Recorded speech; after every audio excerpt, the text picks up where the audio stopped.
Ba-da. And hello, everyone. Welcome back to Fury of the Mad Monarch, and the first return guest I have with Justin Klaus. Hey, everybody. How's it going?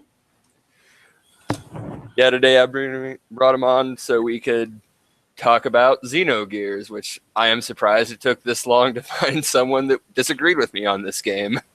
Yeah, because this is like a fairly old cult classic game released by Square Enix back on the PlayStation 1. A lot of people missed it since it was released just after Final Fantasy VII came out, I believe, which kind of buried every other game released at that time. Yeah, so let's see. Xenogears came out in... I'm actually just looking it up now. Yeah, it was like the end of 98 here in the States. Obviously a little bit earlier in Japan. Yeah. Was that the same year as Final Fantasy VII? I can check. Let me see. Final Fantasy, where are you?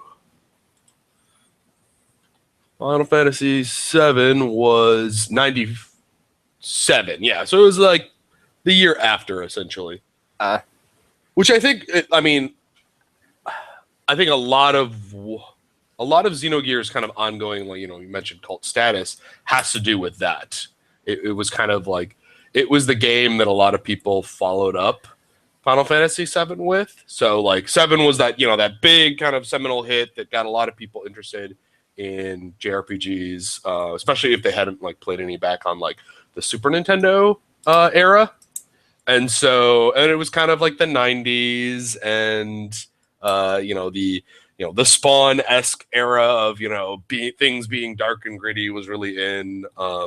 So I think that certainly leads to a lot of the nostalgic elements of Xenogears, although I still submit that it's a really great game regardless. I'm a bit mixed. Like, I've played through Xenogears like just a couple years ago or so. Yeah. So I missed all the kind of nostalgia playing it when it came out.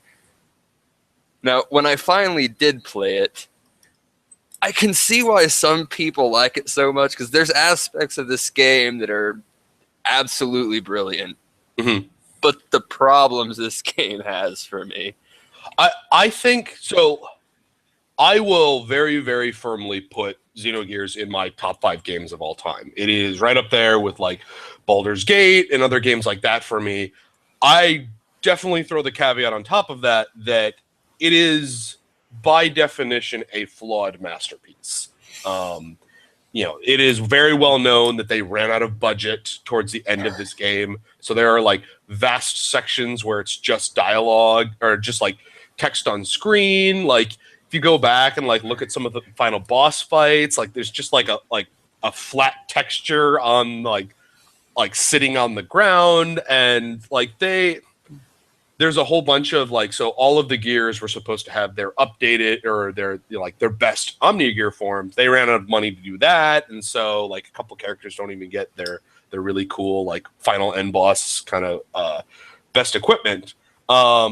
But I think just like the scope and everything else that they tried to do with this game, I don't know, it really resonated for me. And like I said, like I think it definitely is a product of its time. It's one of those things where if you were an angsty teenager back in the 90s and you just got over playing, Final Fantasy, and you're like, oh man, I want to play something dark and edgy and like, man, we're gonna kill God, like, haha, this is something my parents probably don't want me to be playing. But I think when you go back and you still look at this game, I think there's just a lot of things it does really, really well that a lot of games either haven't or very touched on very mildly. Like one of the things I love about Xenogears, and this is kind of like an ongoing thing in a lot of RPGs, is they have that little like act or section of the game where like the main character goes away, like either they're in prison or they got poisoned or they're in a coma or something like that. And so you have this section of the game where it's like, aha, so your super powerful main character is gone and you don't get to play with them, and so now you have to play with some characters maybe you don't want to. Xenogears just does this all the time. There's just vast sections of the game where either Faye is gone or you are directly controlling different party members, or like party members are kind of like working in tandem with each other, but not during like the same section. Like there's a big section where Bart's trying to break into a castle and Faye is in a fighting tournament. And so I would like to say right here, Bart is the most out of place name in this game. Fei Wulong, Sight and Ellie, and then Bart. I mean, it's short for Bartholomew. Like that's I know, but I mean, this game borrows a lot of like, so there will be Chinese elements and like Japanese names and stuff like that, but then obviously it's Xenogears and it's very heavily like kind of steeped in religion and philosophy. So there's a lot of like things just ripped straight out of like the Bible and like old Hebrew names and stuff like that. So I definitely agree with you there. There is like a wide spectrum of names you get with Xenogears, but like I don't know. So like just the party member changing stuff I think does really well, just because it stresses that it is an RPG and the story is this grand narrative, as opposed to just, oh, here's our RPG and it's the story of the main character and his two favorite party members beating everything up. And so I really enjoyed that aspect of Xenogears. It's probably one of my favorite elements of it. I don't think there's any other game that at least comes to my mind that had that as much. Like I said, like other games will do it, but I don't think they've done it nearly on the same level. And then obviously, like Xenogears is really well known just for maybe it's a little convoluted at times, but the plot just kind of keeps building and building and building, and so you kind of just start off as like this nobody, and oh, the village got destroyed, and isn't it sad? And along the way, you just start, meeting characters and getting kind of wrapped up in bigger and greater things and finding out more about this world, which has got just a batshit insane backstory to it. Yeah. Like, it took a while before the backstory kind of built. Like, yeah, I mean, they do a very slow kind of reveal with everything, which I think is, the kind of what they were going for was just this kind of like, all right, so you start off and it's just this like you have like, all right, there's this war between this nation and this nation. Okay.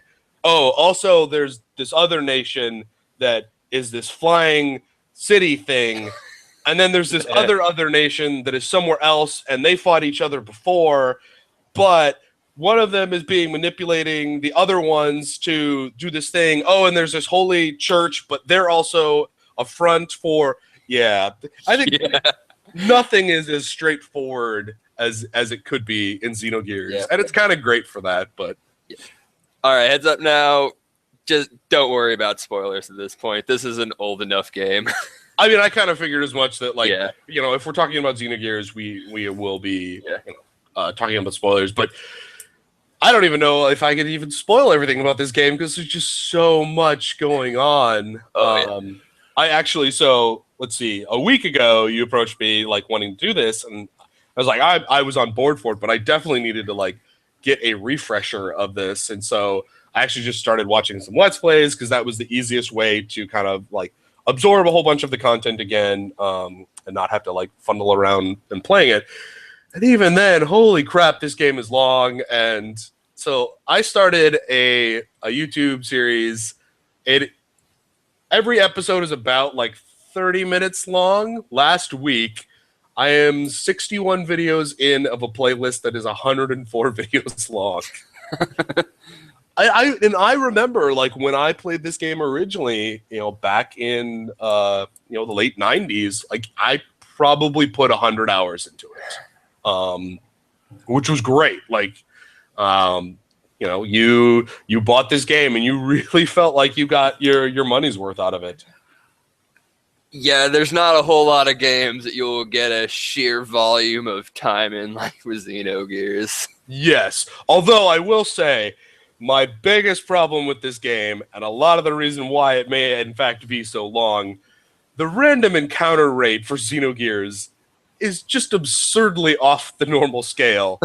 It's like every 15 seconds. You just never feel like you can do anything. You're just like, I'm walking.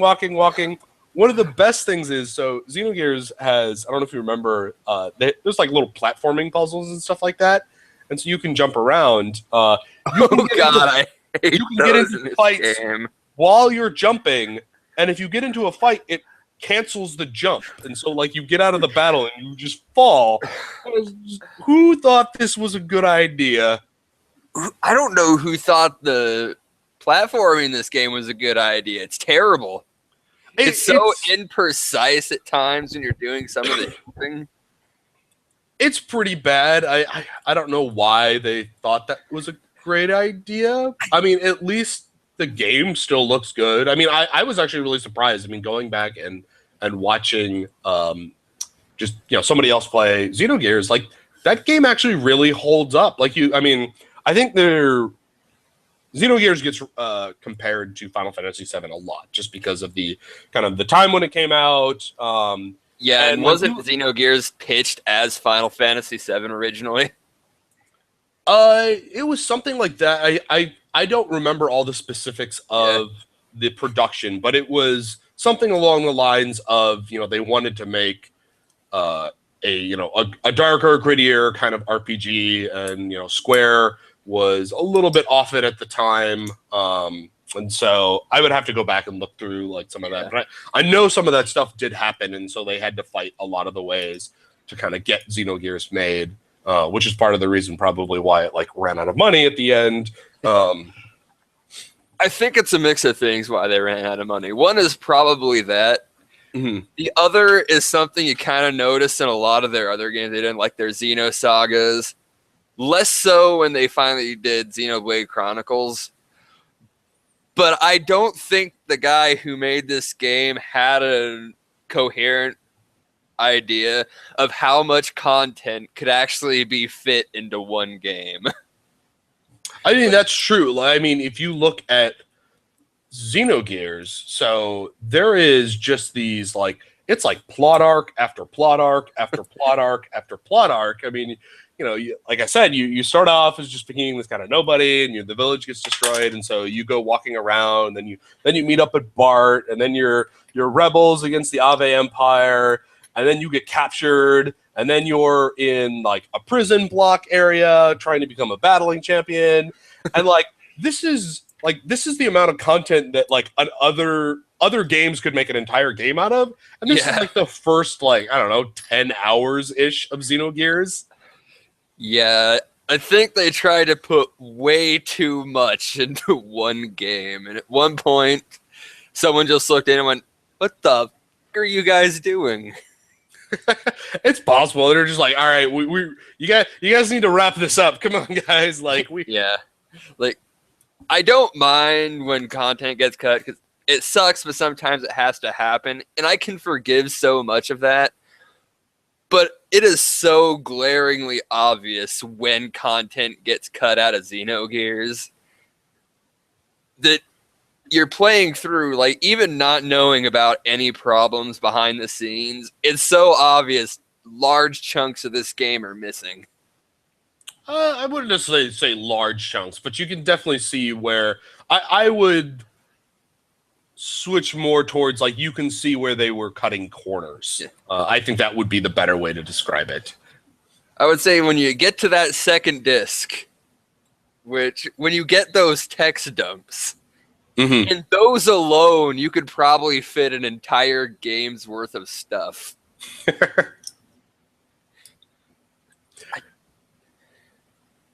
It's just so obvious to me what gets cut, what doesn't.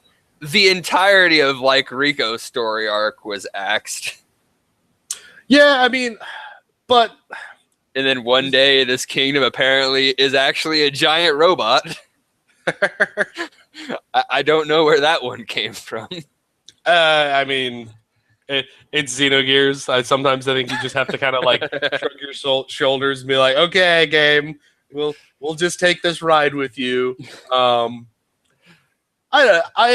I can forgive a lot of that stuff just to enjoy the fact that this game has, it's been, we called it convoluted earlier, and maybe it is a little bit, but just it has this very, very deep story, and a lot of that is tied into this backstory, and a lot of it is kind of revealed over time, so you don't kind of know what is going on.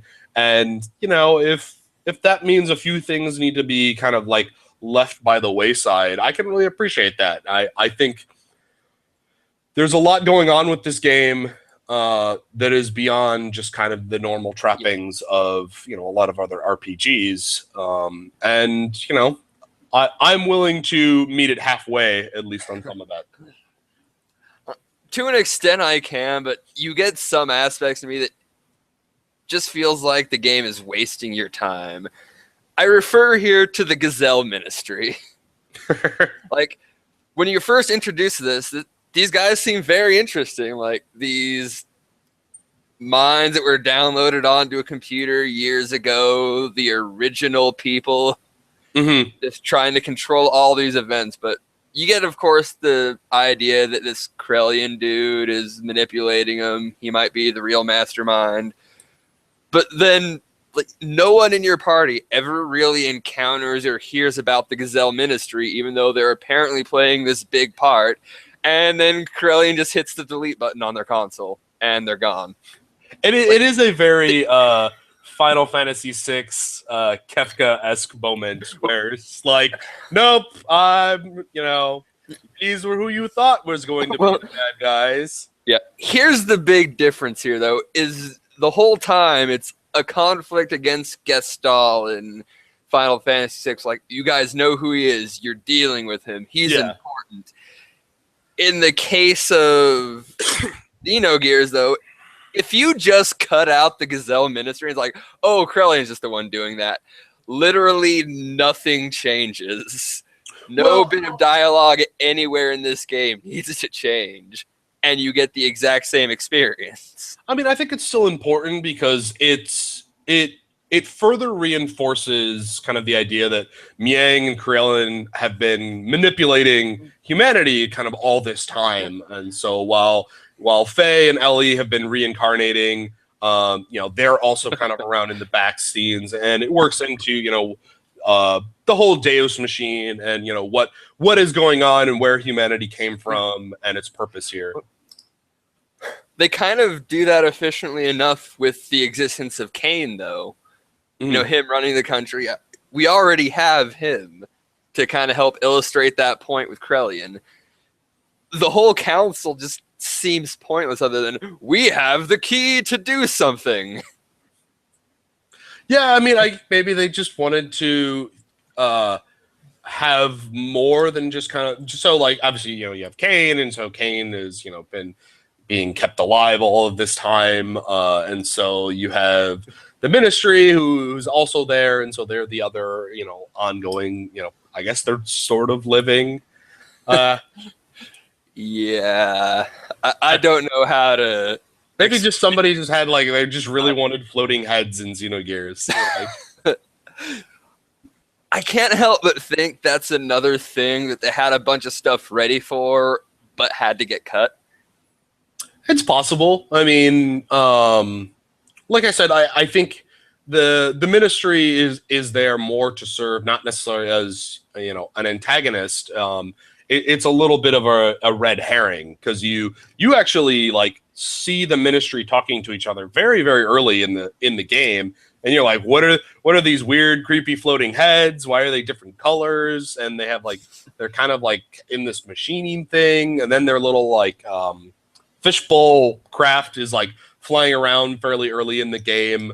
And so they're there to kind of set up like, oh, okay, this is probably who like the bad guy is in this story, because they're kind of menacing. And no, they're just kind of there to be, like I said, they're the red herring. They're you think this is who you're going to be going up against, and then at one point, well, somebody hits the delete button and they go away. Well, I don't quite think they work as a red herring, because the first time you find out about Krellian, you're all hearing, oh, he's basically the guy pulling the strings behind the Ministry. Mm-hmm. These are like the first things you hear about Krellian. So it's kind of obvious from the get-go it's not going to be the Ministry. So they fail horribly as a red herring, I think. I mean, at least to the extent where when they're introduced early. I mean, I think they can start pulling the curtain back later, but like the first, 2 or 3 times you encounter the Ministry, you're like, oh, like they're the shadowy cabal that is, talking about controlling and having this nation fight this nation and blah blah blah blah. And like, oh yeah, clearly this is who the bad guys are. To an extent, I can see that, but again, like you, the player, the player, you yourself get to see their shenanigans and whatnot.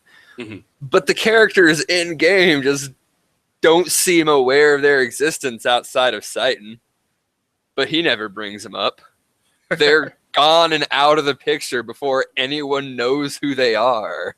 Mm-hmm. And slightly on topic of that, there is one thing in this game, like other stories have done this, that just bothers me on a fundamental level. Sure. That being, you find out a lot of your party members contain the DNA of the original humans. Well, yes. Everyone in the world contains the DNA of the original humans. What the fuck are they talking about? All right, so clearly they had no genome specialists when they were making this game. But like, all right, well, if there's only a couple people back in the beginning, I don't know. I mean, it is the very like, it's the same thing you run into like other RPGs and stuff like that. You're playing Dungeons and Dragons and you meet a shadowy character sitting in the back of the bar. Like, oh yeah, that's Bill's new ranger because his last character died. Like, it's kind of the same thing. I know. It just bothers me so much when they do this. Well, I can't say it's a major flaw of the game's writing. It's just kind of a minor one. It just irks at me more than it should. What's really great about Xenogears and kind of like related to this, like who the important characters are. I love the like you're going through town, and you're just like talking to a person, talking to people. Oh, look, a character portrait. Okay, I should pay attention. Clearly, this person is important enough to have a character portrait. Big Joe. Okay, other than Big Joe. I love Big Joe, actually. But yeah. Let's see. So Gazelle Ministry. I guess we just start talking about the other villains too. Sure, go for it. Since we just talked about Gazelle Ministry. What was the dude's name? He was one of the 4 element guys you fight. That one chick is manipulating. Oh, you're talking about Rammus? Yes. Oh, okay. So yeah, so you remember Rammus he's a clone of Cain, correct? Yeah. That was weird to find out again because apparently only the clone of Cain can kill Cain. I'm not killing Cain. It happens kind of, again, divorced of anything I'm doing. Yeah, I mean, I think again, like that was just another plot element where they were kind of really stressing that Krellian and Miang are more manipulating things than they are kind of directly getting into conflicts and trying to, steer the course of human evolution or advancement. And so, Cain was getting in the way, and they've been kind of, manipulating Rammus kind of this whole time. And so, well, this is the only way that you will, fulfill your destiny and, take the power that you need. Yeah. So go stab him. I definitely think that was handled better than the Gazelle Ministry because you actually are dealing with Rammus a good chunk of the time. You get to kind of see his breakdown. Yeah, he keeps getting his ass kicked. Like, I really liked him as a villain, like, up until the whole rebellion battle things happening. And we'll get to Groff in a bit, but when he just comes in and mobs everything, Rammus just kind of becomes this joke who, when he shows up, now he just feels like the dude the villain keeps sending at you to waste your time. Yeah, I think that was part of his purpose was to be this. He's the Starscream of Xenogears. I guess he's more competent than that, but he just can't catch a break. And so, like, I always just remember the first time that when you're assaulting those Keslev ships, and then Ramus comes out and Faye transforms into Id, and like Ramus is like, all right, I'm gonna take him on, and like you just like walk up and like rip off one of his arms. And Yang like takes him away. And just like that wasn't even a fight. Like it was just nope, and you're done. Yeah, like I don't mind too much, but he just went immediately from feeling like a threat to that. Yeah, I mean, and then like he also just sort of fades into the background at a certain point, which I guess sort of makes sense because at the time once after Ramus has killed Cain and all that stuff resolves, like now you're dealing with like what Deus and the wave existence and all that crap is, and so like it sort of makes sense that Ramus just sort of disappears and it's not really talked about anymore. Yeah. But yeah, it is a little weird that here's this front and center character for so long, and then he's just kind of gone. It's just wee into the ether. Yeah. Again, I do kind of like Ramos. I just don't like that he doesn't feel like a threat immediately following that. He shows up and you're like, the only thought I have is, can you get out of my way now? I have important stuff to deal with. Whereas prior to that, I'm like, oh God, Ramus is here. Yeah, I mean, I think that was it's supposed to be part of what it's the give and take of that, because like one of the first times you like fight Ramus, like I remember when you're breaking into the castle with Bart to go save Margie, you fight Ramus, and it's actually a really hard fight. I remember having to like redo that one over and over and over. And then obviously like later, like we were just describing, like you transform into Id and you just like rip his arm off and just like, oh, guess you're you in a gear is not nearly as hard. So I think that was kind of the idea, was it was supposed to show this. It was really, I think the purpose of Ramus a lot of times is just to show the disparity in certain cases. I can understand, but for that, I think if you want to show despair and whatnot, you need to sympathize with the guy at least a little bit. Yeah. Ramus, nothing for me.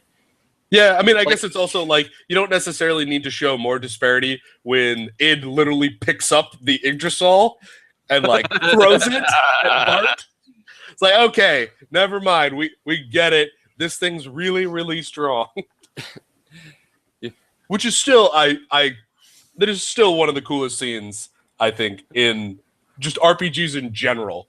Just like tiny little mecha picking up giant 10 submarine. That was pretty awesome. I won't lie.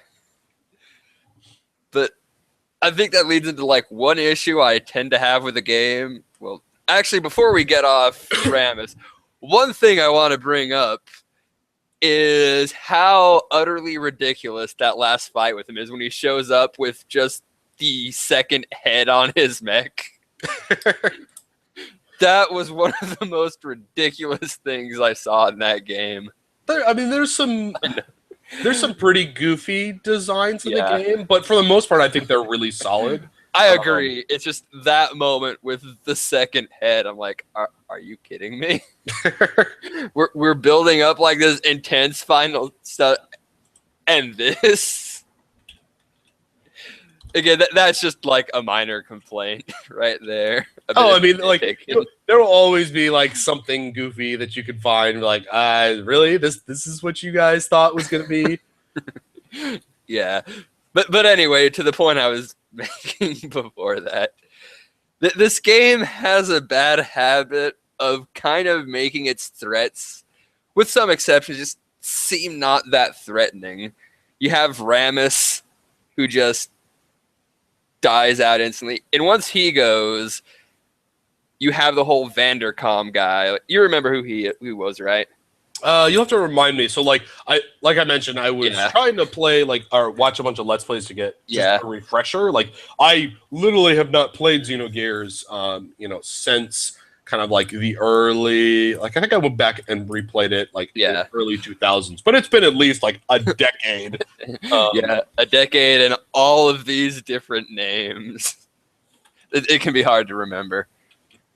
Vandercom is the dude who is basically being ordered around by Ramses, who his whole thing is, I have all this power I'm just going to send at you because I have giant guns. Oh, that's right. Vandercom is the incompetent he doesn't believe in gear combat. He believes in like the battleship combat. Yeah. I remember him now. I can understand making a guy seem incompetent to an extent.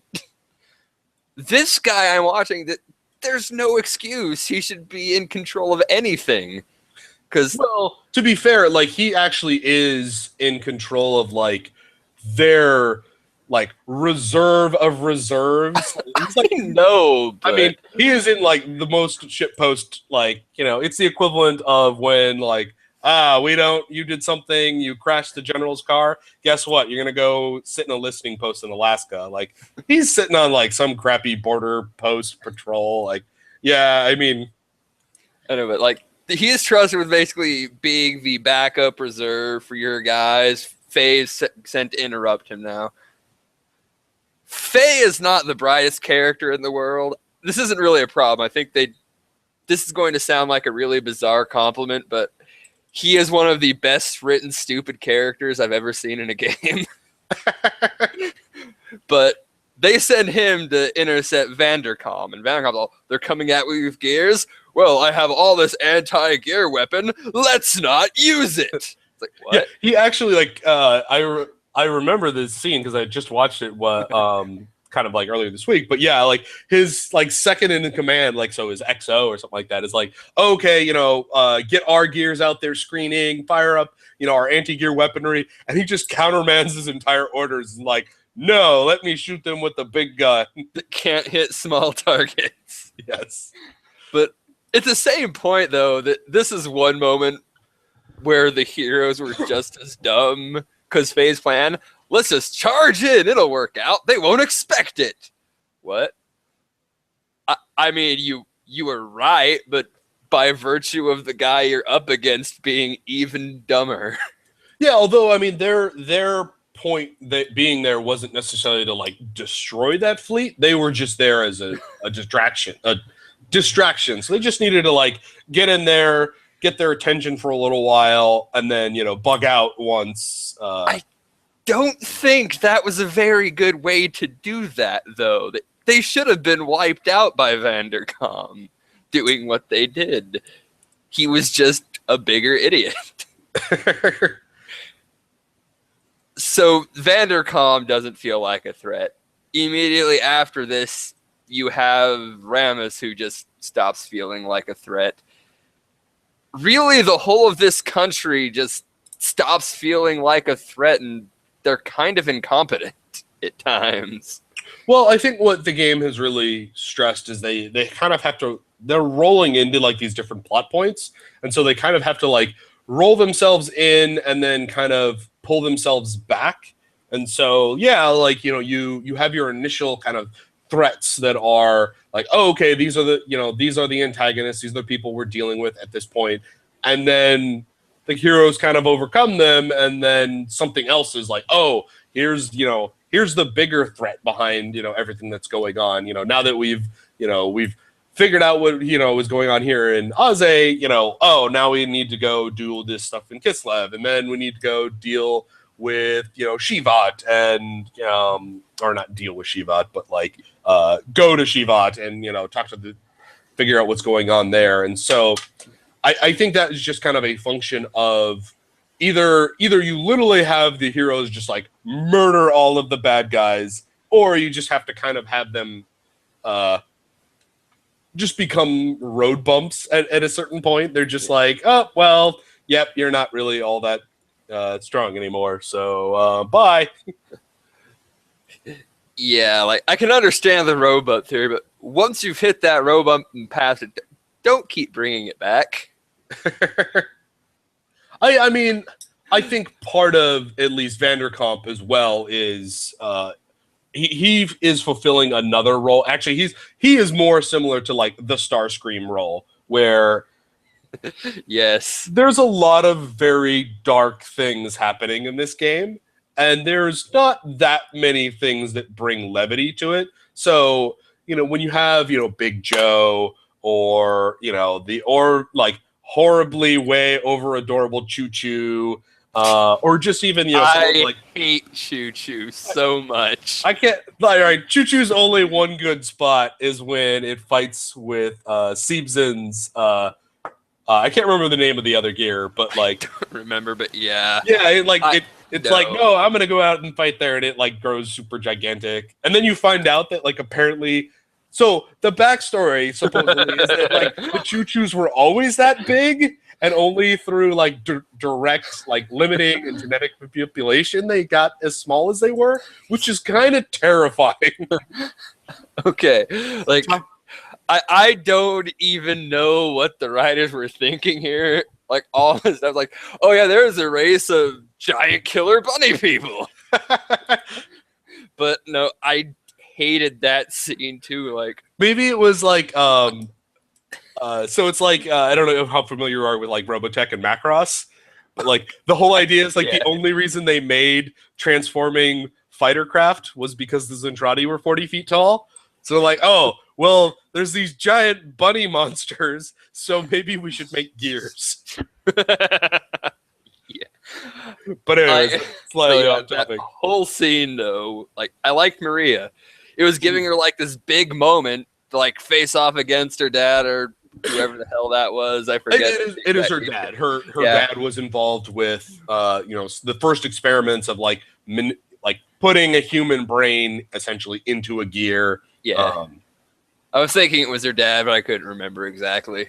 Yeah, so it kind of hints that like Siebzen has some of his personality and like spirit, whereas like his actual like maybe the crazy scientist half of him was in the other gear, which I can't remember the name of. It begins with an A. I don't think it's all that relevant, really.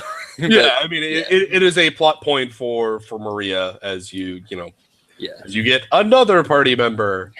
Yeah, that whole bit right there, like, I thought they were doing really good with that build of like, she needs to break out, fight her dad and whatnot, but she can't do it, so Giant Bunny comes to save the day. And all the suspense just died for me right there. I can see that. So like one of the things that I've actually been very fascinated with regards to Xenogears, is their dependency on kind of like they pull out the rug from under you a lot of times with boss battles. So like if you think about like a lot of other games when they have a boss battle that like you're very clearly going to lose, the boss just like walks up and hits you for 9,999 damage and you just instantly die. You're like, oh, clearly I was never intended to win this fight. Xenogears loves to just pull these little like things where it's like you could sort of feel like you could win this fight. I remember a lot of like angrily resetting my PlayStation because the boss was about to kill me, and then several attempts later realizing like, oh wait, I was actually supposed to fail at this fight and progress the story. But they do a lot of the like you'll get into a boss fight and you're like, okay, this is good. You're like using up your fuel, using all your cool abilities, and they're like, oh, and now here's a second boss fight right after that. Like, wait, but I used all of my fuel. I don't have anything I can do anymore. And you just get your ass kicked. And so there's just a bunch of fights that are either like that, or like it's Choo Choo who goes in and then Choo Choo loses, but like sort of wins, and then Siebzen comes in, and I like that aspect of them, kind of playing around with kind of here are boss characters, like the time when you fight Graf on top of the Goliath, and so like you're fighting him, and then like the only reason you get rid of him is because they do the like, oh, we're gonna like flip the air wing. Okay. And that was another suspension killer for me right there. Like, I love Graf from the moment you meet him. Mm-hmm. Like this proclamation of him showing up and like the first thing out of his mouth is, "You will help me kill God." Like, what the fuck is this crazy man? But it was great. And you keep showing up through the game. What really makes Gruff, though, is, and something that I do think is a genuine point of greatness in this game, is just Gruff's theme. Like, whenever he shows up, the music goes, and you're like, oh, crap, what's going on? And then, he shows up. And, like, I think the music is just fantastic throughout this game. Yes. There's a couple tracks that, aren't, quite as good, but, like, most of the time, you're quite happy to be like running around the world, listening to the music, and oh yeah, building like Graf keeps showing up. Like, if you really boil down what his purpose in this game is, it's to just show up and poke your main character to piss him off. He does this fantastically, but then you get to that Goliath ship when you're on your way out of Kuslev. You fight him on the wing. He's like, I'm not ready for you to leave here yet. And I'm thinking, well, why does he want me to stay? This is getting interesting. And then he gets defeated because Bart decides to take a hard left. Yeah, although, like, there, as, you can say, like, oh, it's kind of silly and stuff like that. But there's actually some really cool subtlety going on in that scene. Like, I don't know if you noticed, but so Graf is out of his mech. And he's just like showing off the fact that he can beat up Gears, but with his bare fists, which was great. And he does that, kind of like Kamehameha-esque thing, and he does it to Faye, and he does it to whoever the other character is. He does not attack Ellie, and so when you go and you talk, and you can actually talk to Ellie afterwards, like inside of the ship. And she mentions like, oh, isn't it weird that he didn't attack me? Yeah. And it's one of those really minor things that like works into like, once you find out who Graf really is, it makes perfect sense. But it's like, I love that they were able to input that amount of, story just even into kind of like the gameplay aspects of it. Oh, I fully agree on that point. This game does fantastic with like little details like that. Mm-hmm. Oh yeah, like I don't know. Like, do you remember Red Rum? Red Rum.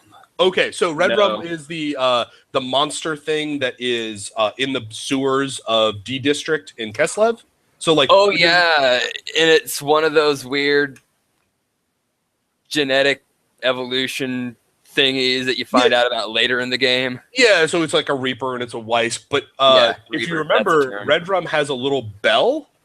And remember it, like, so it constantly responded to like the bell. Yes, I do remember that. So like 10, 15 hours later, you meet up with Billy, and Billy is like another character that eventually joins the party. And he's part of the Ethos religion. Which turns out to be a front for other things, blah, blah, blah, blah. But anyways, Billy runs an orphanage, and you go and talk to a little kid in the orphanage, and he's like, where did you get my dad's bell? And you're like, holy shit, what happened? What have we done?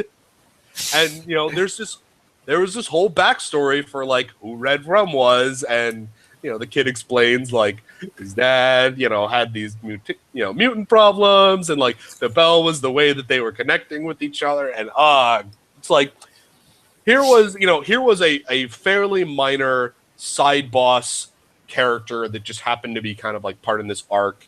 It could be completely throwaway in any other game, and the designers there decided to like, no, let's just take that extra step and make this into something else. And it's not like a huge plot point. It's not, it doesn't work like that much larger into like the greater scope of, what Deus is doing, with humanity.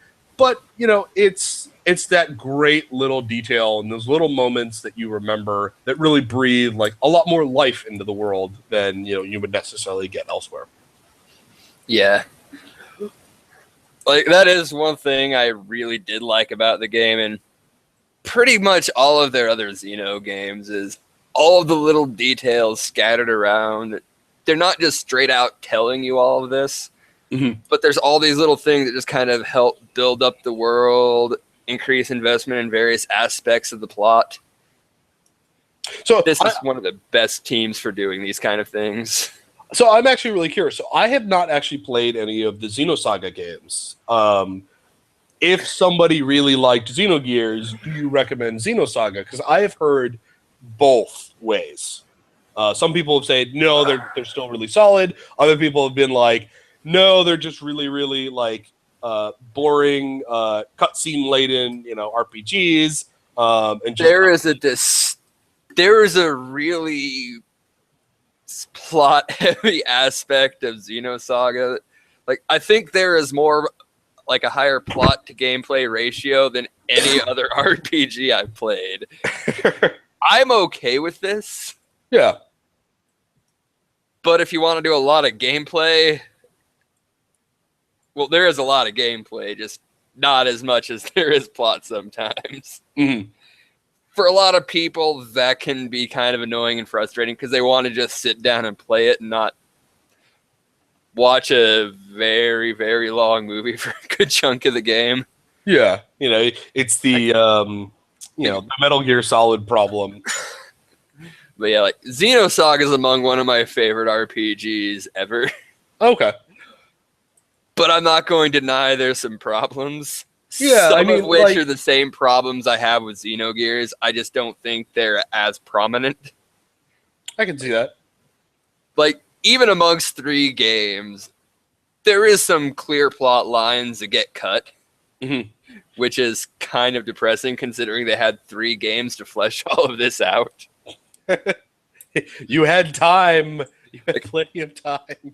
Like, I think there was more like backstage drama going on with Xenosaga than there was with Xenogears. I mean, I wouldn't be surprised. As time has gone on, video game development has gotten more complicated and harder to kind of like deal with. And so, Yeah. But again, it has a lot of the same problems. I just think it handled them much better than Xenogears did. Mm. And I think the cast ends up being stronger on a whole.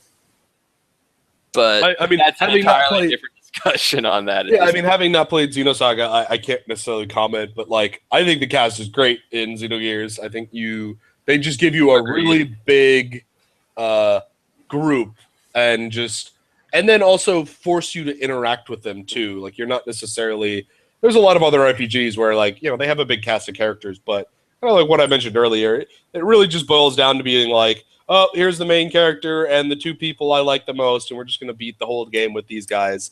These characters have their own stories, and you're sometimes encouraged at / forced to play as with them or as them, which I think is actually a point in its favor. I think it's as much as maybe it might be not a lot of fun when you're forced to use a character that you don't necessarily like.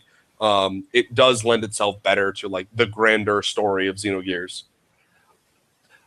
The exception here being Rico, who just got axed after that initial arc entirely.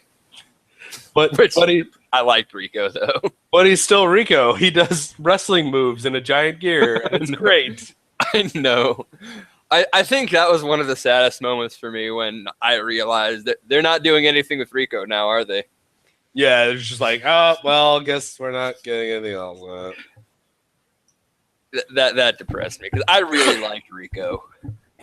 You could have cut one of these other, backstabbing, betrayals, and shadowy organizations behind a shadowy organization. Like we could have gone one layer less deep in the onion and gotten a bunch of story for Rico. Come on, guys. All right, like I was gonna say, let's finish talking about Graf here real fast, but sure.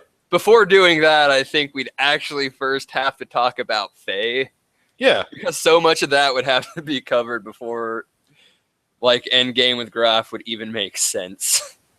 Sure. Did you just want to like go through the full like spoilers of like who Faye is and what his deal is? I still remember this in quite heavy detail, so I'll briefly cover the Faye Graf shit. Yeah. Like, basically, Faye has been reincarnated time and time and time again, different lives. A lot of his past lives have had some of the effects going on now. Like Krellian's whole nanomachine plans was the nanomachines Faye made in a previous life. Yeah, Lacan was his, I don't think that was it no, was him, before Lacan. Yeah. Kim, yes. But basically, him and Ellie have been reincarnating time and time again, and they have the whole they're destined to be together love thing, which I've never liked that kind of plot line, but that bit's just personal. I think they played that out better in Xenogears just because that stuff doesn't really come into like the very end when you start finding out about like, you know, Faye being the contact and what that means, and you know, him having his essentially like anti-force, and you know why Graf is the way he is, and you know that we'll go into that in just a little bit. But like I feel like they played that out better because Faye and Ellie's relationship plays out through just a very, very long period of time. Like you run into Ellie very, very early in the game, and then she leaves for a long time, and then you run into her again, and then they kind of get trapped on like the little floating island together, and they kind of, you know, and you can see where it is developing, and it's definitely a more natural, you know, romance subplot than a lot of other games. Definitely agreed there. So I didn't necessarily mind that, like, yeah, you know, at the end they're like, oh yeah, you know, they had to be together and they've been together, you know, in these previous lives, and again, I just don't like the aspect. I agree it was handled a lot better because the relationship was actually written pretty well. Yeah, it's given time to kind of like grow. Well, and I think something else that works really well for at least that is Xenogears feels like it takes place over a very like several months at least. Like I always get the sense there's a weird sense of time in a lot of other RPGs. Like Final Fantasy VII almost feels like it could be like a weekend. Like, you know, one day, a couple weeks on this stuff. Yeah, like one day Cloud was, you know, hired by, you know, some terrorists and he's going to do a thing. And then like by Monday, they're, you know, punching out Sephiroth to, you know, the one winged angel theme. And okay, and we're done, you know. I mean, well, there was that time when it was like someone was out for a week or something. Yeah, Cloud goes unconscious, but it doesn't really feel like it. Yeah, which is exactly what I was saying earlier. There's always the one section of the game where, you know, the main character has to be indisposed at the moment. But like best part of Final Fantasy VII is when Cloud was out of the picture. But I digress. But yeah, like I feel like a lot of other games don't lend themselves well to how much time is occurring and passing in between, and some of that is they have to just deal with the weird nature that you can go out into the open world and grind for forever. And so they can't necessarily hint at like, oh, well, it's been, you know, a week or it's been, you know, a month. But like, I feel like Xenogears just being as large as it is, there's like you feel like you're in like, you know, section D of Keslev for like a good week or two. Like all right, we need to grind up, we need to become the battling champ, and so, you know, here we are, and then there's this other plot, and so agreed. Every section feels like it's taking a little bit of time, which lends itself well to kind of like the romance subplot where it's not just like, oh well, I just met you and you know, hey, we should be nice, and then oh, I'm a dream, and wait, but there's a pool here, and okay, we're in love. The end. I feel like we went into Final Fantasy X there for a second. I was definitely referencing 10. But anyway, back onto the Faye story arc. Yes. Yeah, this life as Faye is the one following Lacan. You find out like Lacan split body and spirit due to Myong's meddling and everything after he became the contact. Which, just to clarify, it was when as Lacan he became the contact, right? Or so all of Faye's personality, or all of Faye has always had, like, I guess his reincarnations always had the contact. The reason why it didn't go so well for Lacan is that Ellie is dead by that point. So when he goes and meets up with Zohar, it doesn't go so well. Yeah, he gets the power, he becomes easily manipulated, and now he's Krellion's lapdog. Mm-hmm. But well, yeah, part of the I just time. wasn't sure. Like, I knew Lacan is constantly reincarnated and whatnot. I just wasn't sure if that was the first time he came in contact with Zohar. I don't know if it specifies or not. I don't specifically remember. So I couldn't say off the top of my head. So clearly, like, they don't know a lot of like what's necessarily going on with like that, because like, you know, Faye's whole backstory is that his mother, who was being controlled by Miang at the time, decides to, you know, use him as a guinea pig to figure out like, hey, what's going on with this contact power that you have, and then that's why he has some issues. Yeah.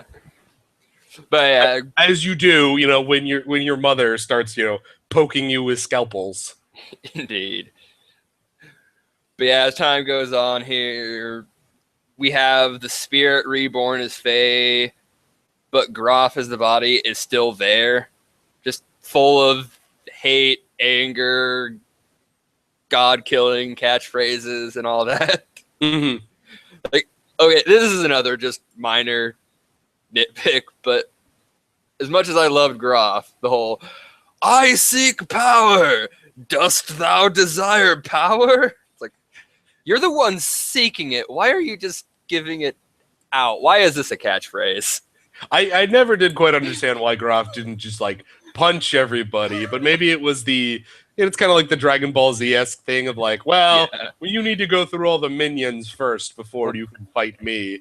I understand why he did it. It was, again, just a kind of showboat, basically showcase what he was capable of to push Faye into a corner. It's just the catchphrase itself was so stupid. Yeah. I don't know how that became a catchphrase. But anyway. It may be one of those things that was actually just more an issue of like the localization, you know, kind of the lost in translation, you know, whatever the line was intended to be kind of in the original Japanese just didn't quite make the jump when they, you know, decided to, or just didn't have the same impact when it jumped over to English. Yeah. But he comes back, he's basically been living by jumping his spirit into new bodies. Yes. He tries to take over Faye's body when he comes back in contact. The dad's like, I'm having none of that. And, well, I'll just spoil it here since we've spoiled so much already. He takes over the dad's body. Yes. So, like, you find out a ways in that Graf is Khan, who is, you know, Faye's dad, but Faye's dad also gets to wrestle control away from Graf every now and then and shows up as Weissman. So you have these two characters that you interact with, you know, throughout the course of the game, and they're in fact the same. Yeah. Kind of like you never see, you know, Bruce Wayne and Batman at the same time. Indeed.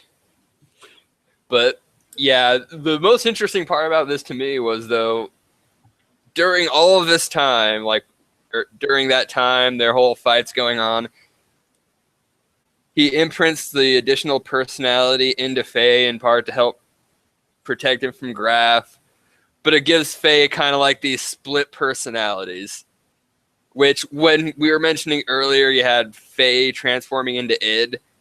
Id is one of Faye's alternate personalities.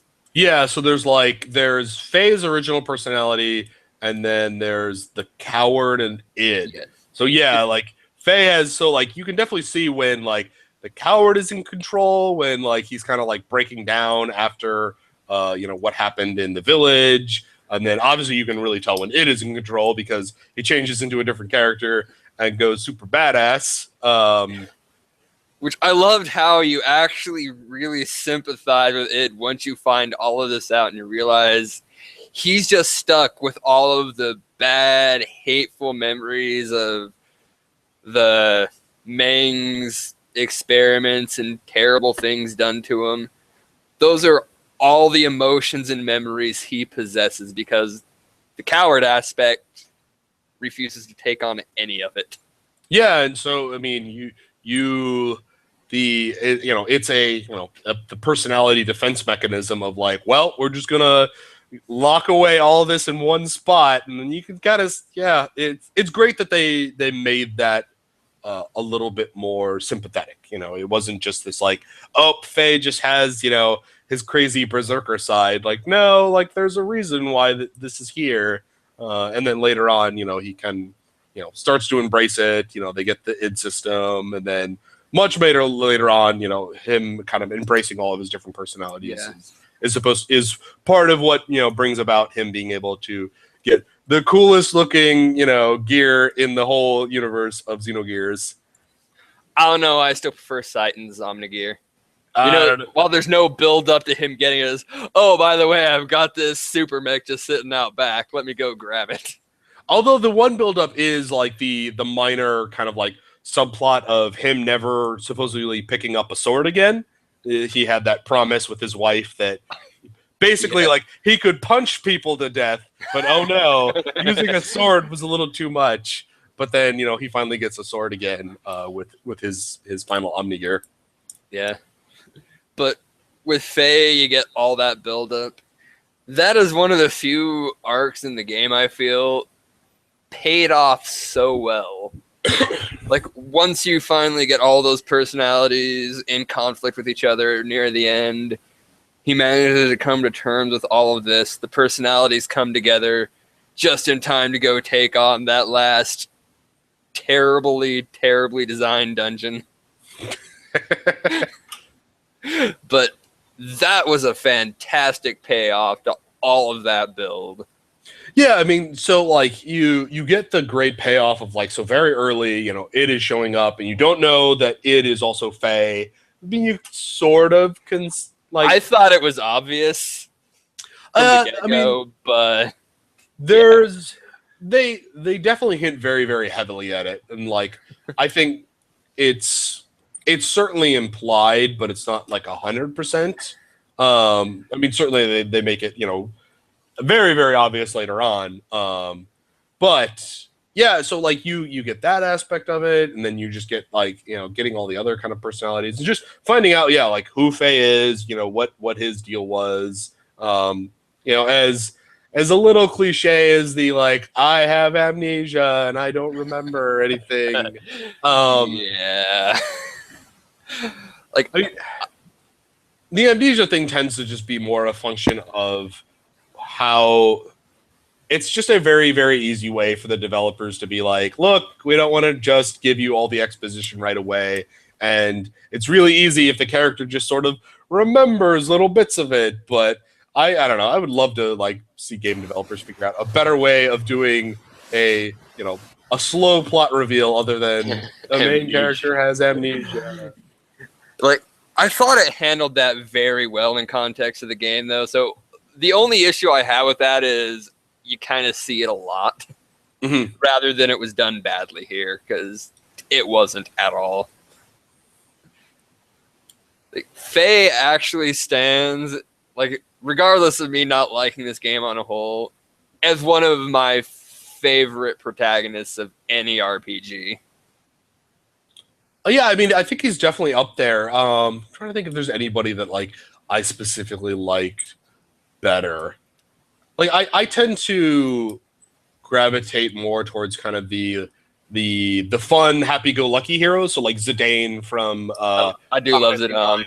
I like when the main character is the one that's kind of like driving the plot forward and is like, hey, this is actually just this is a fun adventure. But yeah, I think Faye would be up there. I don't know how high I would rate him as like among the other kind of like RPG heroes. Yeah, it's kind of hard with some of them because they're so different, and sometimes like a lot of my favorites are a bit too different for me to definitively say this one was better.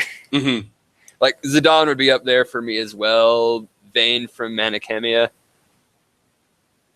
I think those two and Faye are probably my favorites. Yeah, all right. But yeah. I tend to also play like a lot more Western RPGs. So like stuff like I mentioned Baldur's Gate earlier. So like your main character is, more what you make of them rather than, something that's been, pre-described. Yeah. That's a different beast entirely to try to do a direct comparison, though. Like, what if you end up making a character that, as a character, you just end up hating them? I mean, sometimes that happens. You're just like, I don't like you anymore, and you just start making really poor decisions. Like, one of my favorites that we went was like, it was something like I was watching my friend play Skyrim when we were hanging out. Mm-hmm. I think it was Skyrim. Like, you can find a dog in the mountain. I think. Oh yeah, I think Skyrim or at least one of the other. But that happens. The dog gets killed, and I just start going off on like all these different backstories and motivations for what he's doing, and now his entire character was focused around like this backstory of this epic journey with his dog that his dog died on, and most of this journey never actually happened, and this is what informed all of his decisions. There's definitely something to be said about the implied story or the make your own story that leads to like these very different it's as much as people love to kind of like harp on either Western RPGs or JRPGs like one being better than the other, like I think they just do things very differently, and I can appreciate both of them. Like one of my favorite moments in Skyrim is not a plot arc, it's not like any part of the story, it's not doing some quest line. There's just this little burnt out house near I'm trying to remember what is the name of the town that has all the thieves in it. Goods with an R. What's that? Riften, I think. Yeah. So like if you go like away from Riften kind of over to the east, you'll find this little like burnt out house. You're like, oh, okay, well, what's the deal with this? And you go inside and you'll find a skeleton. There's a little like magic circle, and in the center is a scroll, and you pick up the scroll, and it's a scroll of summon Flame Atronach, and you get this great little mini story of clearly some mage thought he could summon up a flame elemental and burned his house down and killed himself. And all they had to do was put together a couple little it's just a little couple props. Like, these were, we had a skeleton in the game. We had, this little magic circle, and, we had this burnt out house, and there's just this great little tiny story. And like, that's what, Western RPGs can be really, really good at. And, JRPGs have their own, charm and appeal and for stuff that, they can make work really well. So like, indeed. I sometimes hate the kind of like the contentious nature that JRPGs and Western RPGs get into, at least among the fan base. Yeah, I tend to lean JRPG, but I think that's mostly like I played New Vegas, or when I did play that, for that game I saw everything I thought was possible from a Western RPG, without a lot of the crap that bothers me about some of the Western RPGs. But I guess that's going way off topic at this point. No, yeah, that's fine. All right, I will get us back on topic. Back to Faye. No. We'll come back to Faye. Oh. I will get us back on topic with the most important reveal and the most disgusting reveal in Xenogears: the Soylent System facility. Do you remember this? Yes. And you actually like walk through it in reverse order because you're like, oh, here's where the food and medicine comes out, and you're like, oh, that's kind of. Didn't they refer to it as Soylent before entering that factory, though? Yes. So like, you the moment of like, I know where this is going. Oh, but like they go full on. You're just like, I don't think I've ever wanted to like. Can I just like sell all of my items now? Just throw them in the trash can? I feel bad. Soylent is people. Yes. But anyway. I wish they came up with a different name so it didn't ruin the reveal in advance. Oh yeah. Like, oh, it's gonna be people, isn't it? Yep. People. It's people. It was horrifying. Don't get me wrong. That's disgusting. I just remember the little like sprites being like It sounds funny that you could make just these tiny little sprite images look really grisly and nasty, but you were just like, oh, that's like a little vat of like organs and crap. Like, that's not good. That's really gross. Yeah, that was a great scene. But anyways, I guess did you want to hit on anything more with regards to Faye? Mostly in regards to just like the payoff with Groff, Mm-hmm. like because all that needed to be explained for Groff's payoff to make sense. That being, they did such a great job building up Groff this whole game. Like he's the one of two aspects, him and Id, from like the villain side. Like no matter when they showed up, it felt like something was happening. Like things were big, they were important. This guy has a plan. Something that stopped with every other villain in the game for me, outside of Krellian at the end. But you finally get your last confrontation with Groff, and you just kind of beat him and move on. Yeah. Really? I mean, it was Groff. This is how it ends. I just beat him and move on to Krellian now. I mean, I think it's kind of like, what I was mentioning earlier. It's hard to have, this big grand story with all of these like kind of like, this person is manipulating this person, and this person has worked with this person, and this person knows this person and is connected to this person, and have them all exist on the same level. So like you have to be able to like advance past some of these characters.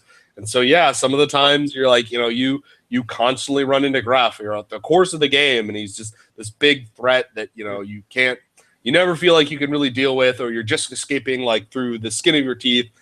And then eventually you just have to punch him in the face and like, all right, well, guess we're done. Like I can understand to extents with that. Like I see they did it with Ramses. Like the problem I have with that is they just kept dragging him on, and like he was still there after his relevance. So it just felt like they were dragging that out. It felt like that a lot of the times with different villains in this game. Same thing I thought with Gazelle Ministry, who I still think all of their time was just wasted. But you have Groff, who beginning to end, he is important. He has this threat and menace to him. And then it just ends. I think he deserved more than that. I could see that. I mean, in some ways, I think it's very similar to the reveal of what Deus really is. And so, you kind of have this feel of this entire game of it. It's very heavily steeped in kind of religion.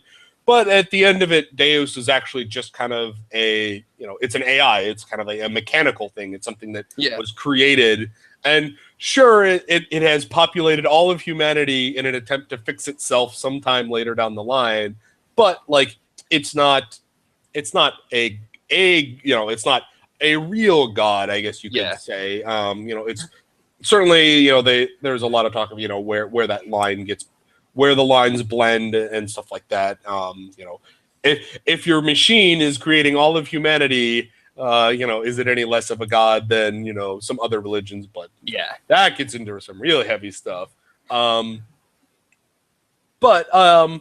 don't know. I didn't feel like the end of Graf was necessarily that terrible, or like they didn't handle it that well. I almost think it may have served better to just kind of have that, like, somehow have Faye's dad take Graf with him rather than having Graf try and like take over Faye and then being defeated. So if it's more the like, okay, Graf finally got defeated because of this sacrifice, then I think that may have played a little bit better. Like, I don't know if maybe that would have fit more, into how you would have liked to see Graf finally going down. I'm not sure how I would have liked to see him going down, not just punch in face and move on though. Yeah. Like, I remember exactly what happened there at the end. Like, you have that last bit where you're talking with Weissman, Khan, your dad, whatever you want to call him. Yeah. All that gets resolved, and then out of nowhere, he just turns into Graf. I'm actually Graf! You get a bit of detail, and then you punch him in the face and move on. Look, all of the world's problems can be solved with fisticuffs. At least. I guess so. I mean, look at like even the Xenogears. Like, most of the time, it's not shooting like super fancy laser beams. It's just punching things. What up, God? Punch in the face. Yeah. Like I was okay with that bit. It's kind of silly when you say it out loud like that, but I can get behind it. Look, as long as my giant, super awesome robot gets to punch our pseudo god creature machine thing in the face, all right, great. I'll go along with what you want me to do, game. Yeah, but after all that, though, you go through Babel, which, I'm gonna have to admit this at some point. I got so pissed off at Babel, I just watched someone play through the last section of the last fights of the game. I couldn't do it. You're talking about like the very end. I was about to say, last dungeon. Okay. When it's just, let's have 50 different rooms interconnected. It's a maze. Everything looks identical. There is no map. I think the more infuriating aspect, I think, with that was what we talked about earlier. It's like the encounter rate on this game is just like, it is really, somebody decided to dial it to 11. And I don't know if have you played Bravely Default on the 3DS? Yes. One of my favorite features of that game is you can just change the encounter rate in the options. It's great. Because like when you want to grind, you just jack it to max and like take 2 steps, get into a fight, take 2 steps, get into a fight, and it's great. I have mixed feelings on that. I don't know if I love the fact that's there or if I hate it. I mean, I think it's generally a positive, although I can see where in some ways it doesn't work well, because they have to give you this warning of like, okay, if you turn off all the encounters, you're not going to get any experience. And so I do worry sometimes that this will lead to this weird like wave pattern, essentially. So like you turn it off because like I don't really want to get into fights super often and I just want to advance the story. And then you hit like fights where like, well, I'm clearly not powerful enough. So now I have to grind for like 3 hours. And then you're like, oh, well, now I'm strong enough again. And so then you turn off the fights. And so rather than kind of having a natural progression, you have this like oscillating waveform of like never necessarily having fun. But that said, man, there's just sometimes where you're just like, I just want to get through this dungeon and fight the boss and get the cool cutscene. Can we just get on with it and not fight 100 mooks along the way? Yeah. I've already got like all of the best equipment, all of the best items, and like everybody is super decked out with their ultimate weapons. Look, this is really just a formality. Can I just get there? Yeah. But going back to Babel, I actually not the last dungeon, but I really love the Babel Tower section, not necessarily for the platforming, because dear God, nobody loves that. But just the little like once again, like kind of the little subtle details of Xenogears where you suddenly you start to realize like why is all this stuff on its side, and you're like, why am I walking around like on the wall? And you're like, oh, that's because this is actually just a section of the crash ship. Yeah, just vertical rather than horizontal. I did love that bit. Mm-hmm. But yeah, you're going through Babel, and eventually, due to some miracle or following a guide, you navigate this terrible maze.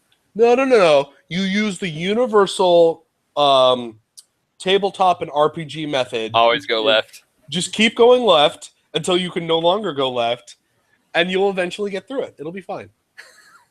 I hate that dungeon so much. It took me a while to realize that how big this place was and how everything looked identical. But anyway. Yeah, it's just like a bunch of tunnels. You're just like, this is great. But yeah, which one does this go through? It was funny. Like, I went back and watched specifically like the engine sections as well, just because I wanted to refresh for the show. And even the guy who was like very clearly like reading a guide as he's doing this gets lost. He's like, all right, so this is the turn we want to make, and he's like, oh wait, this might be the right. Oh yeah, this is a dead end. I hate the dungeon so much. But yeah, you make it through the dungeon. I watched the fights with Miang and Krellian and Deus and all that. Mm-hmm. Like, I do like how you get that reveal that Miang's been the one pulling all the strings on behalf of Deus and whatnot.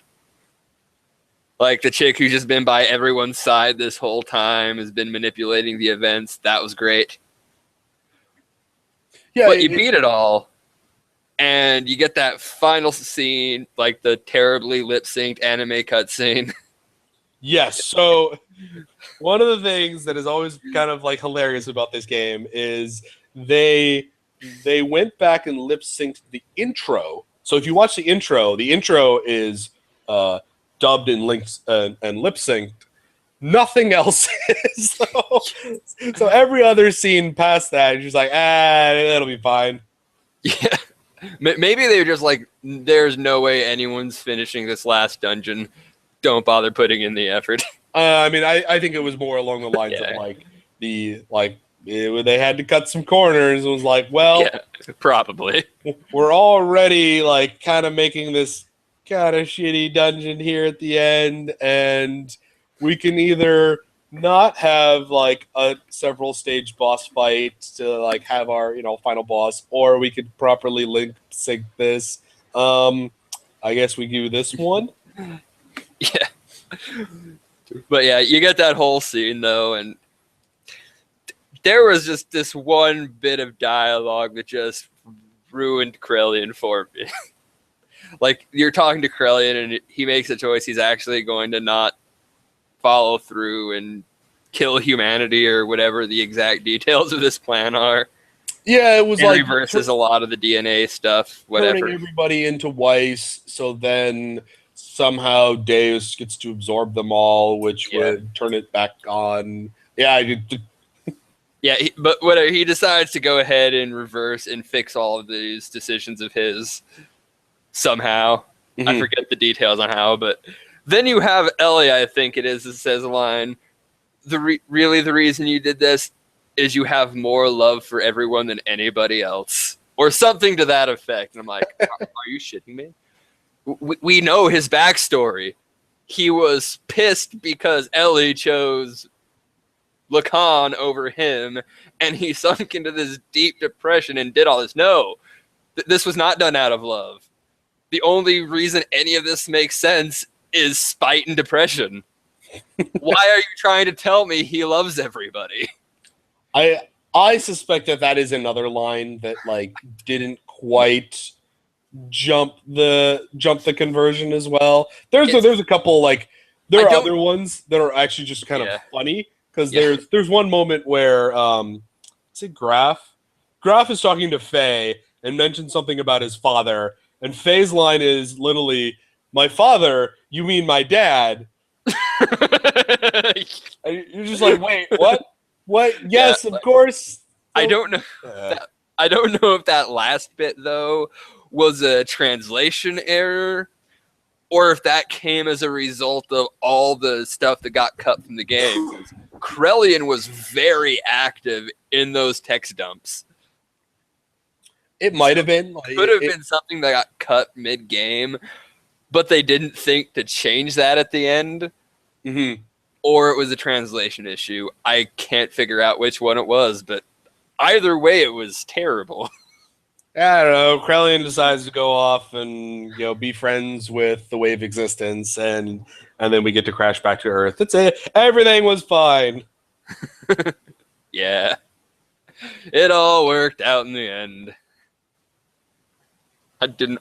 I just hated that line so much. Like, there's a lot I didn't like about the last stretch of the game outside of Faye's story arc conclusions. Like, you have the scene where everyone's like strung up on the crosses, and at first it's like, this is a really intense and horrifying scene, seeing everyone's mechs strung up, and then you have giant crucified bunny. This game has a bad habit of just stuff like that just kills the moment. I could not take that seriously with giant crucified bunny.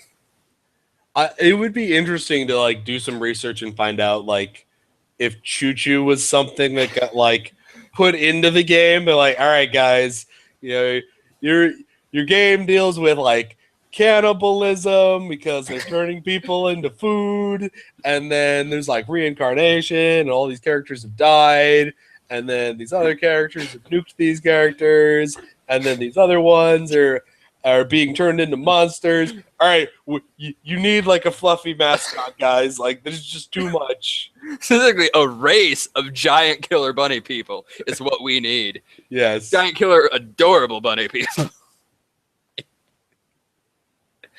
I hated those things so much. I know you need comedy relief, but I think, yes, I think the Choo Choos were a little unfortunate aspect of the game. I think because there's much better moments of like genuine kind of like levity in this game. So like Bart's dialogue, like a lot of Bart's dialogue, just kind of the way that Bart acts, you know, just kind of being reckless. Like that can be fun. There's the captain of the Thames, like he's, you know, the man of the sea. I'll even buy Big Joe as some good levity and comedy relief. Yeah, so like I think those aspects were already put into the game and worked really well, that they didn't necessarily need the pink bunnies, but oh well. Maybe at least they didn't try to give Chew any story moments, like again him interrupting Maria's great arc for giant bunny versus mech or giant crucified bunny. Those killed those scenes for me. Yeah, but you know what's really nice? Having a gear that doesn't use fuel. I never used Chew. Yeah, Chew was actually really useful because sure it was. Because you didn't have fuel. It was, you know, because it was supposed to be just Choo Choo being really, really gigantic and punching things and transformed. Well, it didn't really do any damage, but I don't know what Chew did in battle. It was mostly like healing and like support abilities that were pretty useful. So every now and then it was like worth having. I don't remember. Is it he or she? I don't know. I just wanted having it in battle with you. I just wanted it to die.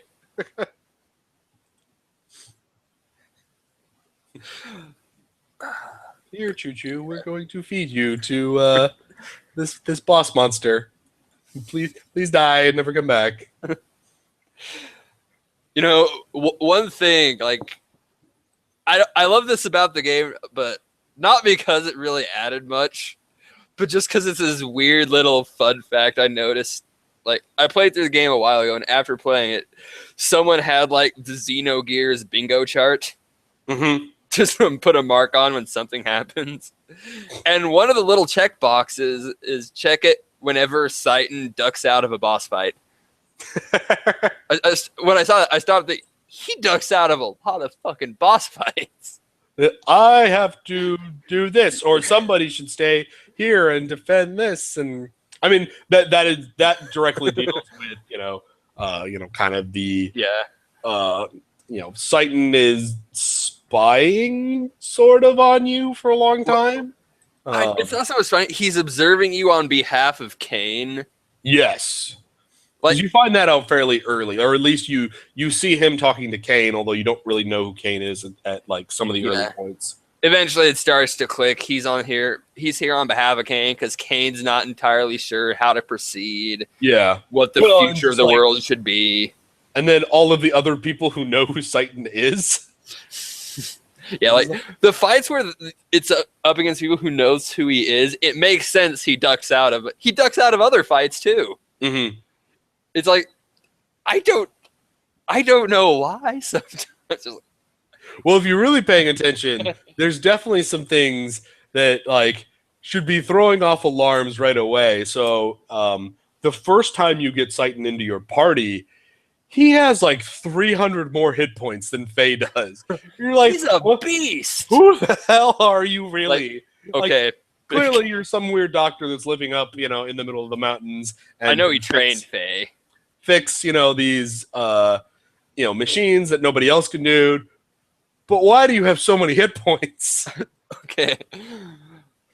No, I guess we can finally actually talk about the game's mechanics since that's coming up. Yeah, so like I really enjoy the whole death blow system and everything like that. It led to this, you get these really cool kind of like cinematic, like I'm gonna punch the guy and then punch him into the air and then kick him down to the ground. Those were great. And then some giant damage number comes up at the top of the scene. So like that I really liked. There's a lot of like movement as well. People are kind of like will move from like one side of the enemies to the other as things are going on.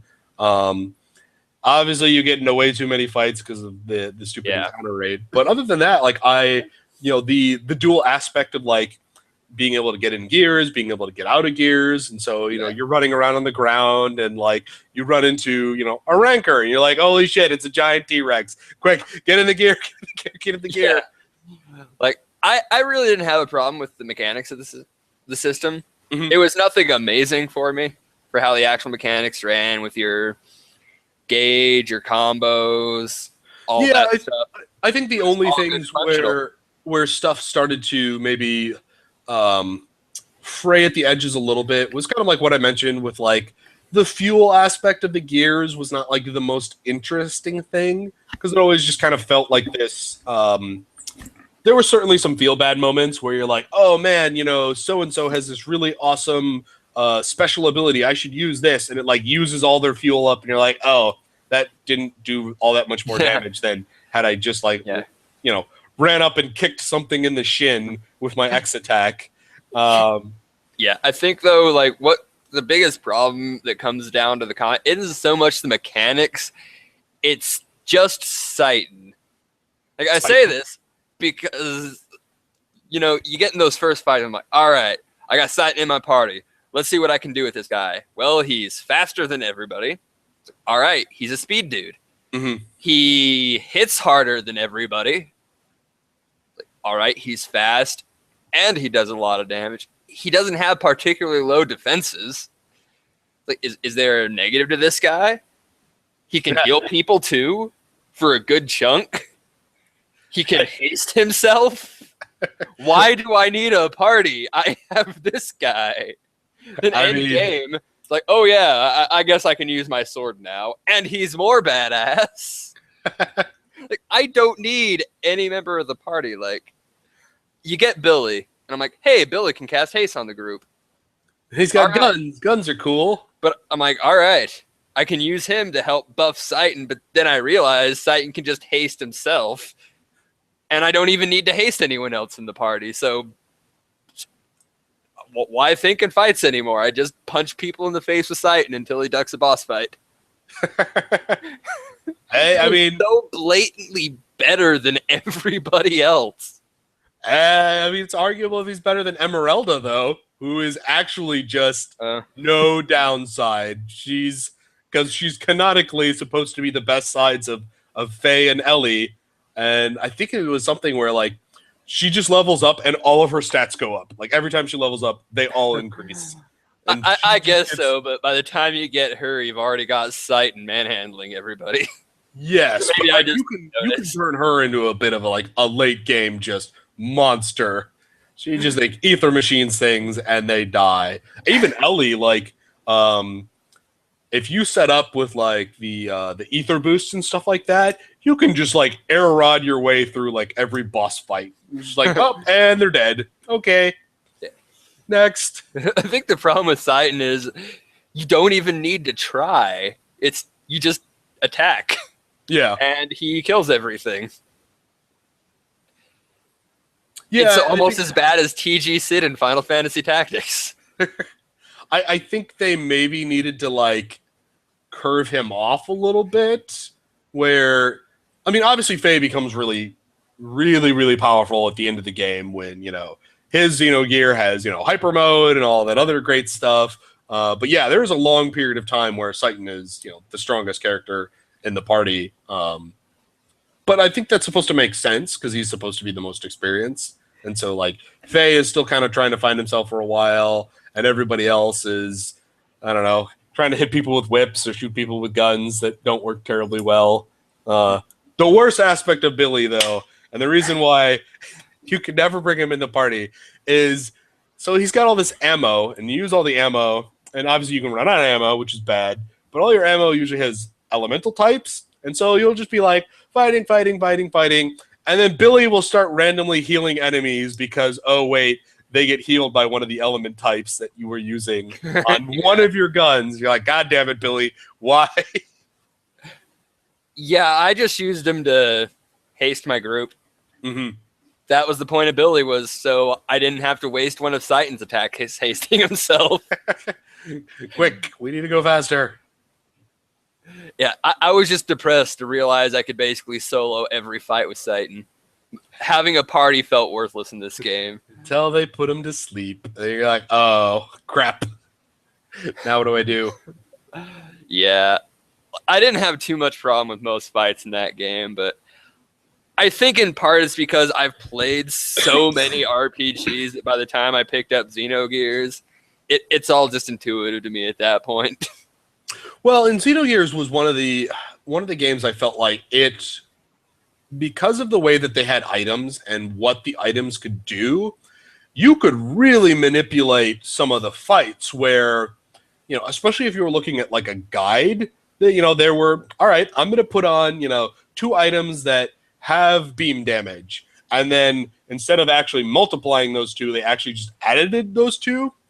And so you would go into a boss fight and like, oh, you only have beam damage? Too bad. Guess I'll just slowly beat you up because you can't ever hurt me. So there was a lot of like the min-maxing aspect of like figuring out what the best items were and putting them on the best characters and just making them into combat gods. Yeah. But yeah, I think they just needed to work on balancing out some of the characters a bit more. Like, again, early on, if Citan was just the Doom Machine then, but it never changes at any point, and it's always the same strategy. Haste, punch and face till dead. Easiest way to handle every fight you can use Citan in. And he gets every element when you unlock the elemental death blows. So he can murder everything in the game without problem. I just don't see anything in the game Citan can't do efficiently. He can heal himself. He can heal the party if he uses that one spell that lets him do the group heal, and it's for a good amount. I don't think he has particularly high defenses, but they're not low either. I think that's what they needed to do to Citan, was weaken his magic a bit and lower his defense. I Make don't him see like what the Cat from problem Breath of is. Fire 2 was. I don't see what the problem is. Citan is awesome. They should make him more awesome. He was one of my favorite party members. Even aside from the fact I can mob every fight with him, I just like Citan. Yeah, I think there's just a lot of really great characters in this game, and Citan is certainly one of them, just because of the kind of his dual nature of him having a lot of backstory with a lot of the other characters already, and so you kind of find out about that, and then him like dealing with Kane, and just I don't know, he pulls off the kind of the doctor that can also really kick your ass like motif really well. Yes. I think the only issue I have with the writing on him is anytime Citan's involved, he just doesn't seem to feel like what he's going up against is all that threatening. like both in battle and story-wise. Like, oh yeah, let's just do this. I got this under control. Don't worry, guys. But, yes, you do, Citan. You do, in fact, have this under control. I think that happens a bit too much with him. But that's another thing I'm finding, like small aspects of the plot that irritated me. Yeah, I mean, it is a constant struggle where, clearly they wanted Citan to be kind of this experienced and competent character. And this is something, I mean, this goes off on kind of another game, but like, so if you remember in Metal Gear Solid 2, like you no longer got to be Snake, but you got to be Raiden. And I do not like Metal Gear Solid. I hate this. I can't. The gameplay I don't like. Oh, okay. So I've never played through a full one.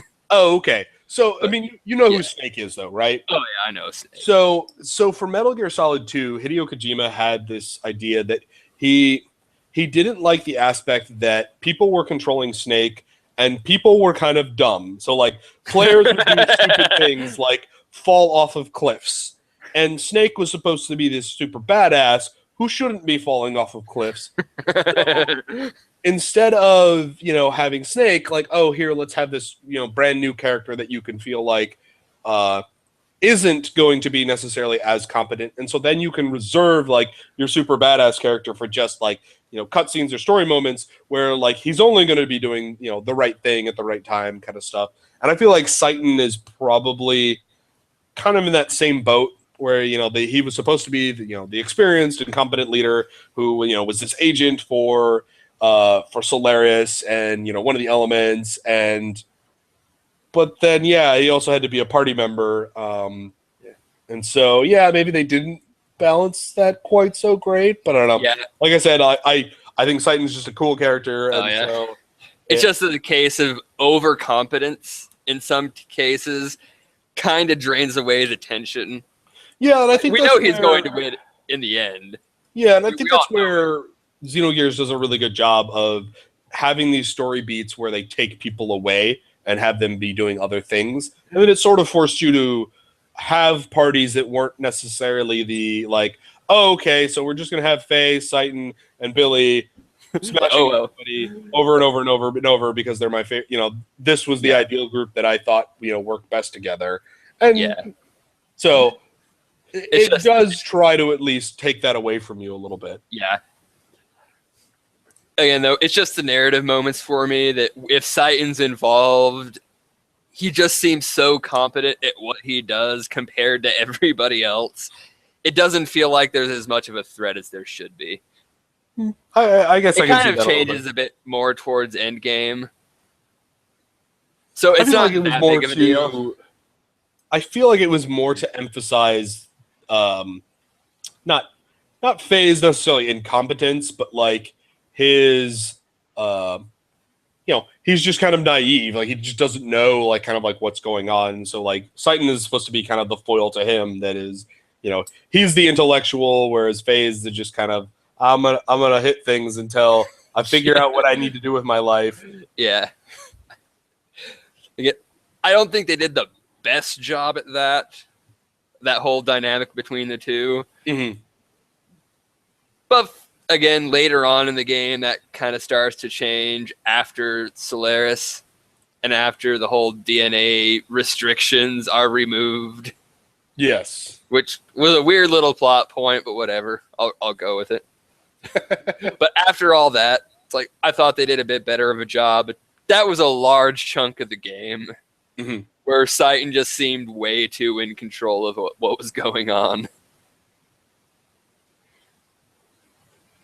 Yeah, I mean, he is constantly kind of like moving throughout much in the same way that, kind of like Miang and Krellian are manipulating, the bad and evil plot points. Seitan is kind of, manipulating things along, the good side as well. Yeah. Trying to think. I think we've basically covered everything. Is there any notes or anything notable that we've missed that you'd want to bring up on Xenogears? Nothing else really comes to mind. I think I covered most of the stuff that I really enjoy about this game. I really enjoy kind of the grand narrative that the game really pushes. It's not just necessarily just Faye's story. It is the story of, kind of the other characters and, this world and, why this world exists and why, this crazy anime spaceship blew up at the beginning and what does that mean for this purple-haired woman and all that stuff. And I like the combat, and I like the music is really amazing. And I don't think we mentioned it too much, but like I think this game actually just holds up graphically really well too. Like the sprites still look pretty good, the backgrounds are decent. I would definitely be more willing to go back and replay Xenogears than something like the weird, clunky 3D polygons that was Final Fantasy VII. I enjoy 7 and all, but yeah, that game did not age well. Mm-hmm. I mean, arguably anything in that very early like 3D era of the PlayStation has not aged well. I mean, when was the last time anyone was like, "Oh, you know what I really want to do? Go back and replay the original Crash Bandicoots." But yeah, I guess just to sum up my thoughts on Xenogears, like there are some absolutely genius things about this game. Mm-hmm. But on the same note, I don't think I've played a game that has so many just great highs, but so many low points. And the points of this game that I don't like and that bother me edge out the parts I do like. Mm-hmm. I see a lot of wasted potential in this game with how much was obviously cut from the plot. Mm-hmm. I guess, yeah, for me, I took basically the mirror of that. I called this a flawed masterpiece earlier, and I think that's correct. And the elements that don't work, or the elements that seems like they were sacrificed in order to make this giant thing that may have gone outside of the scope of the creators, were worth it for me. Like I was able to forgive where corners needed to be cut, because I think the vast majority of the rest of this experience is just completely excellent. Oh, I would like to note one thing before I forget this. Yeah, go for it. Like, in terms of Final Fantasy, I know a lot of people will give like Final Fantasy X shit for this, which there's plenty of other things to give that game shit for, but someone like calculated enemy designs and how many original enemy designs were in all the different Final Fantasy games. Mm-hmm. Final Fantasy X got a lot of shit because it had less original designs and just a bunch of reskins than any other Final Fantasy. I think it has more original enemy designs than Xenogears does. I would have to go back and look. I mean, there's a lot of actually really interesting enemy types, like because you'll run into the enemies that can't be hurt by certain things, and so you'll have to kind of some of the stereotypical ones, like you have to throw healing items at them, or what I'm referring to is like just the aesthetic. Like there are so many reskins in Xenogears. I don't know if I necessarily agree with that. There's like very kind of mechanical looking gears down to like weird like crocodile monster mummy things, and you have the little hobs and then the jackals. And I won't lie, part of this might be because of the encounter rate. You will see the same encounter so many times in a row. That is true. Maybe that is like the designs might feel fatigued after a certain point. But I know they do make somewhat liberal use of reskins, though. Compared to some other games. It might not be as bad as Final Fantasy X was, but it's pretty bad in that regard. I didn't particularly notice it, but I could see how maybe somebody else may pick up on it. It's one of those things. It might have been by near the end of that first disc, some of my issues were starting to weigh down on me so much, I started picking out all those annoying nitpicking things. Yeah, it's kind of like when you watch the original Phantom Menace, and throughout the course of that movie, you just start nitpicking and like the littlest details of like, really guys, this is what we're doing. The planet is filled with water. You realize that wouldn't work, right? Because then it wouldn't have a core. And midichlorians. Yeah, I mean, so like that is a natural response to like if you're already like kind of having second thoughts on something, you do start to like pick up on even like the smaller stuff. Whereas like if you were enjoying the experience, you kind of glass over some of the little issues. Yeah, that even I'll say, if it is the case that the enemy designs are that few, it's not that big of a deal. It's nothing that's going to make the game bad or anything. Mm-hmm. Just an annoying thing in the back of my mind is all.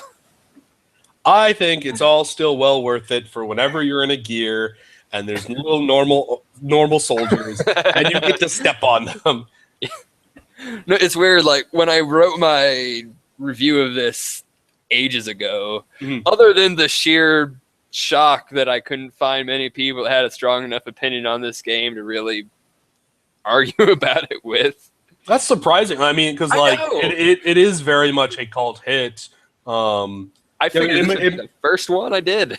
It may be the same thing where just people are like, I really enjoyed this game, but I played it like 15 years ago and don't remember, anything about it. Like, I certainly had to like, not necessarily work my butt off, but like I spent basically all of last week, watching Let's Plays and playing Hearthstone. Because I'm like, all right, I really need to remember like just some of this game because it was just gigantic. It had, so many like interconnected plot points. But yeah, like as much as I don't like this game, like at the end of my review, I still went ahead and said it's $10 on PSN. Play this game. I don't like it, but it is so hard to come across a game that has like the same amount of ambition, or again, some of the high points of this game you don't see in other games. Yeah, I mean, there is some absolutely wonderful things in this game that a lot of people I think would benefit from experiencing, even if the game itself I don't like in the end. Yeah, I can certainly respect that.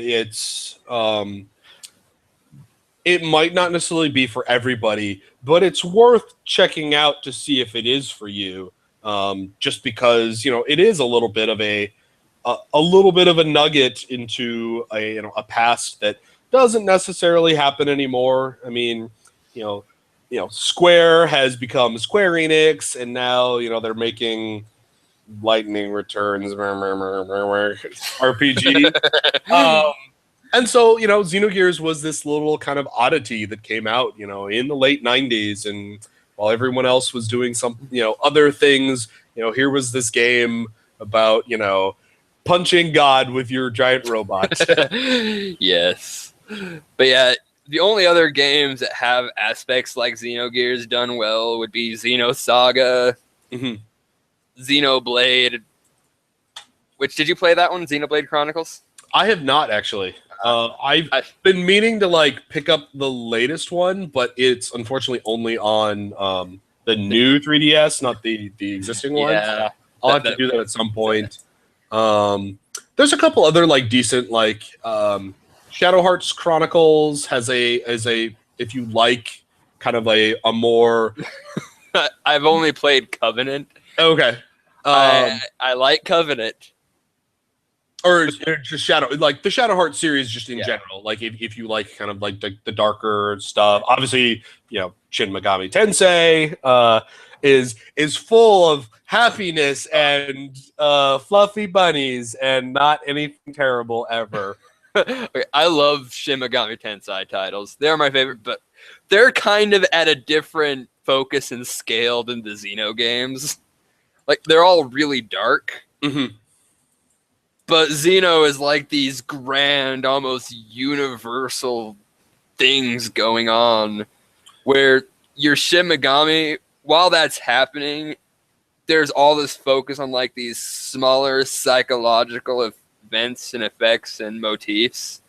Yeah, I think it's more just a function of scale. Like, Xenogears is on the scale of nations and this world, whereas the Shin Megami Tensei and certainly the Persona games specifically are I mean they are personal stories, more so than this grand epic. Yeah. There is definitely some crossover though with just how dark themes can get in both of the series. Mm-hmm. I mean, like I said, there's a good stretch of time in the 90s and early 2000s where, making everything dark and gritty was kind of in, and that didn't necessarily work well for all mediums. There's certainly a lot of, crap that came out of there, but some of them are legitimately, great pieces of content and worth exploring. As long as you're willing to, kind of stomach the like, wow, this world sucks. No one ever wants to live here. This place would be terrible. Indeed. Well, I guess then that about wraps up everything to cover, except possibly nitpicking more things in Xenogears. But I think I've done that enough by this point. No worries. All right. Well, thanks everyone who's been tuning in and out through this time. Yeah, absolutely. Thanks so much for listening. Hopefully, I have argued in favor of going and checking out Xenogears and, giving people something to look forward to. And I think we both think they should check it out regardless. But oh, yeah. Although, even if we've spoiled massive sections of the plot, but I imagine most of the people interested in, finding out what we have to say about Xenogears are probably already either fans or, people who didn't like it as well. And we're just curious to see what other people's thoughts on it were. Indeed. And there's no way this conversation is going to cover a lot of the stuff in that game. We'd be here for at least another 2 hours to do that. Oh, yeah. I mean, like I said, this was a game that I put easily 100 hours in. And so, I'm sure there's, somebody's favorite moment that's like, why didn't you talk about, the moment when, Sigurd and, Jesse get drunk in, the Yggdrasil or, some other tiny, character beat that, really connected with you. Indeed. Well, then enjoy your night and thank you for watching. All right.